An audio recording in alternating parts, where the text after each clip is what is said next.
Shalom semuanya, perkenalkan nama saya Sylvia Octaviani dari kelas 9.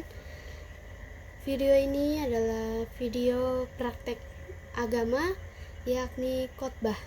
Sebelum kita memulai khotbah pada hari ini, kita satukan hati kita berdoa. Selamat pagi Tuhan, selamat pagi Roh Kudus, terima kasih atas penyertaan-Mu dari malam hingga pagi hari ini Tuhan. Berkati aku Tuhan yang akan sebentar lagi akan menyampaikan firman-Mu Tuhan. Kiranya Engkau terus memberkati aku Tuhan dan memberkati setiap orang yang mendengarkan video khotbah ini Tuhan. Terima kasih Tuhan, kami berdoa dan mengucap syukur. Haleluya, amin. Mari kita sama-sama menaikkan pujian waktu Tuhan.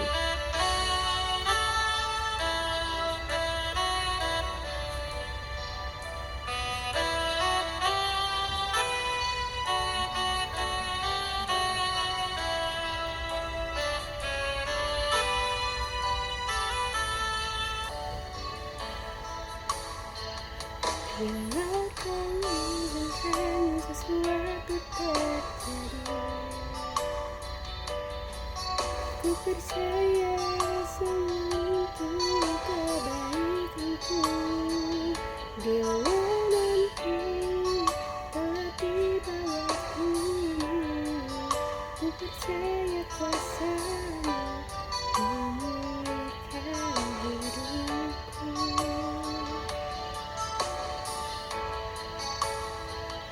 Bila Kau izinkan sesuatu terjadi,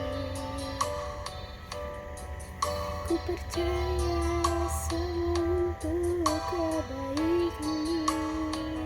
Bila nanti telah tiba waktumu, ku percaya kuasa-Mu memulihkan hidupku.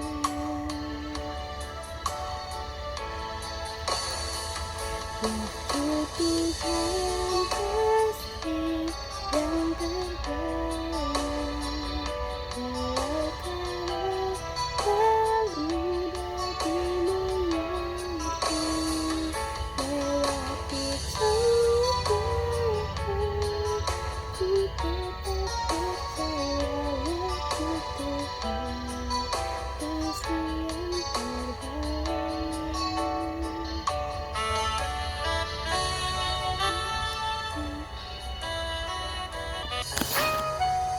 Mari kita naikkan pujian yang kedua. Ku mau cinta Yesus.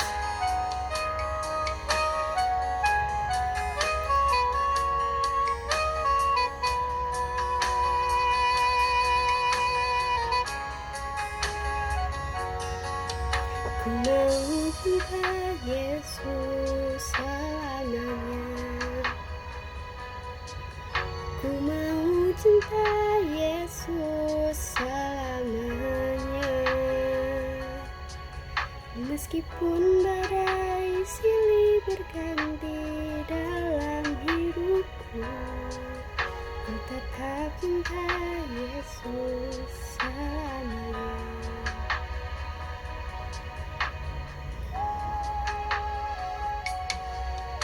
Ku mau cinta Yesus selamanya. Ku mau cinta Yesus selamanya.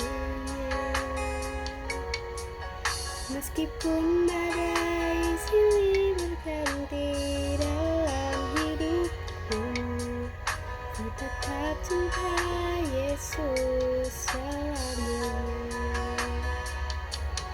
Ya Aba, Bapa,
Meskipun badai silih berganti dalam hidupku, ku tetap cinta Yesus selamanya. Ya Aba, Bapa, ini aku anakmu, layakkanlah seluruh hidupku. Ya Aba, Bapa, ini aku anakmu, pakailah sesuai dengan rencanamu. Ya Aba, Bapa, ini aku anakmu, layakkanlah seluruh hidupku. Ya Aba, Bapa, ini aku anakmu, pakailah sesuai dengan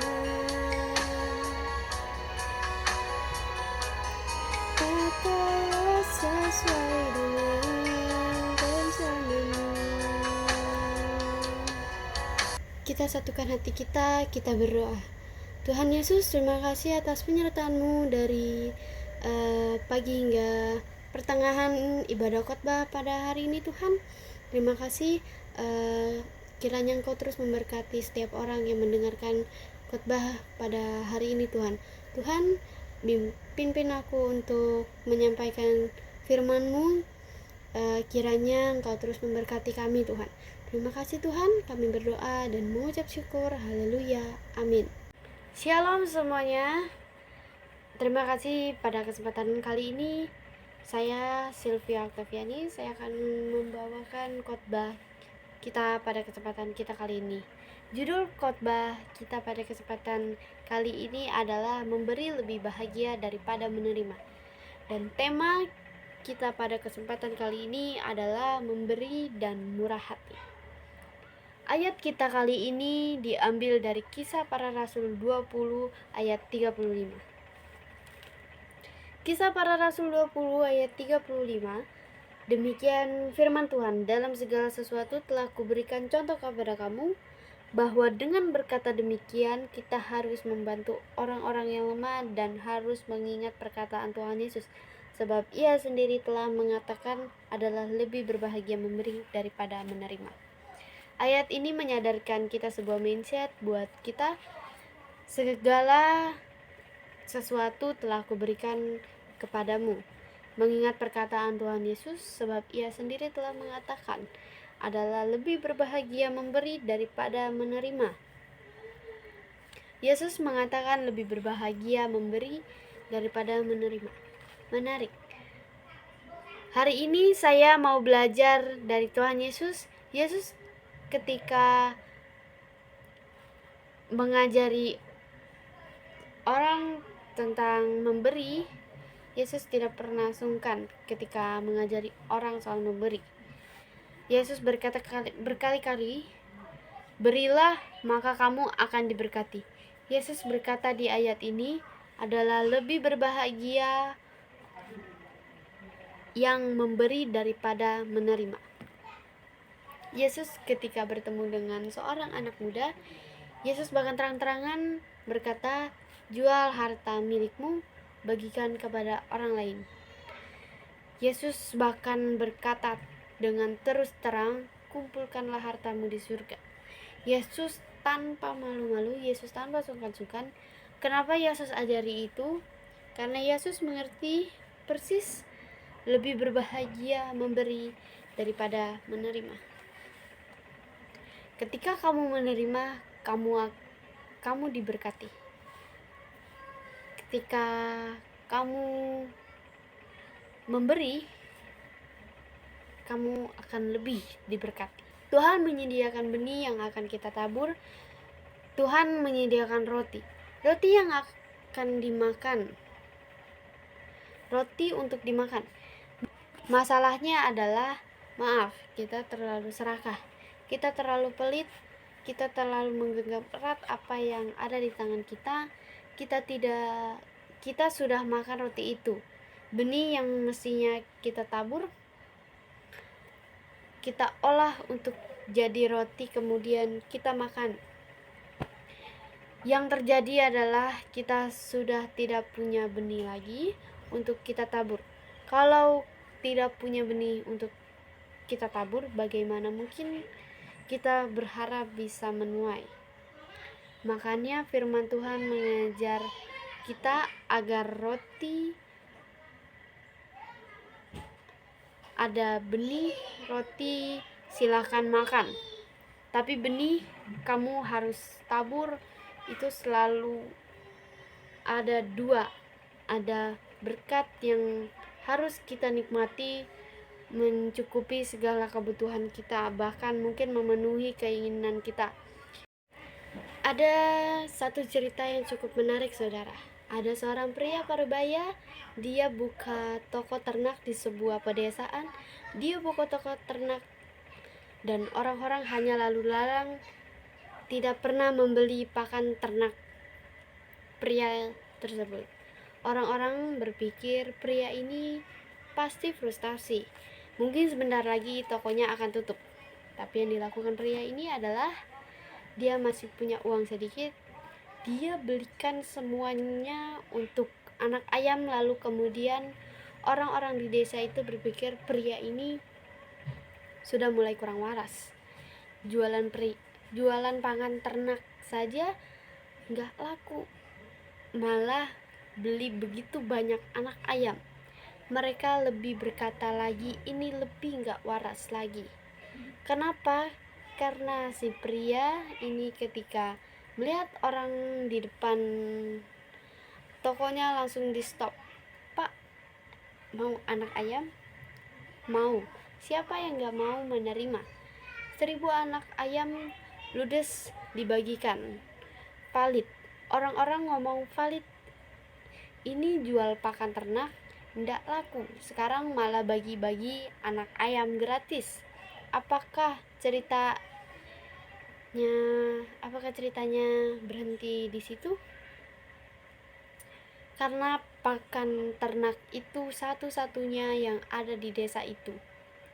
Dan sekarang semua penduduk dapat anak ayam. Butuh apa? Butuh pangan. Pangan apa? Ternak. Kenapa harus membeli kalau sudah diberkati? Saudara, masa beli ke toko lain? Logikanya begitu. Dia kembali lagi ke toko itu, kemudian membeli pakan ternak. Anak ayam dari kecil jadi gede, butuh pakannya yang lebih banyak, lebih laris. Jadi gede, jadi babon, jadi jago, beranak pinak, berkembang banyak. Pria parubaya itu jadi kaya raya gara-gara jual pakan ternak. Tapi sebetulnya bukan karena itu dia kaya. Gara-gara dia memberi anak ayam gratis. Pesan moral dari cerita ini adalah jangan takut untuk memberi, karena itu adalah langkah pertama untuk Anda menerima. Saya akan kasih 3 poin soal memberi. Yang pertama, memberi lebih bahagia daripada menerima. Yang kedua, kenapa Yesus berkata adalah lebih diberkati memberi daripada menerima. Kita ini hanyalah pengelola dan bukan pemilik. Apa yang ada padamu sekarang, apa yang ada pada saya sekarang, bukanlah punya kita. Karena pada akhirnya akan mati dan meninggalkan semuanya.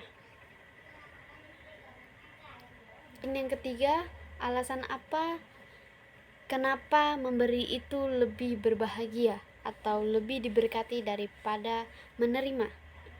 Jadi ketika kita memberi itu mencukupkan semuanya dan melimpahkan ucapan syukur. Saya ada ayat hafalan dari 2 Korintus 9 ayat 7. Hendaklah masing-masing memberikan menurut kerelaan hatinya, jangan dengan sedih hati atau karena paksaan, sebab Allah mengasihi orang yang memberi dengan sukacita. Kesimpulan dan sekaligus menutup khotbah kita pada hari ini adalah, kalau hari ini engkau merasa hidupmu ada yang kurang, kenapa ya? Ada yang kurang, kenapa saya tidak bisa lebih bahagia dari sebelumnya? Kalau saudara mau lebih bahagia, belajarlah memberi. Kita akan tutup khotbah kita dengan doa.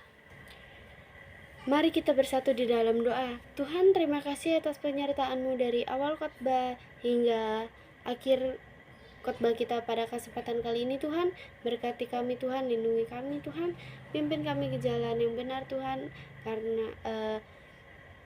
karena firman-Mu itu terang bagi kami Tuhan. Lindungi kami Tuhan dalam setiap aktivitas kami Tuhan. Terima kasih Tuhan, kami berdoa dan mengucap syukur. Haleluya, amin.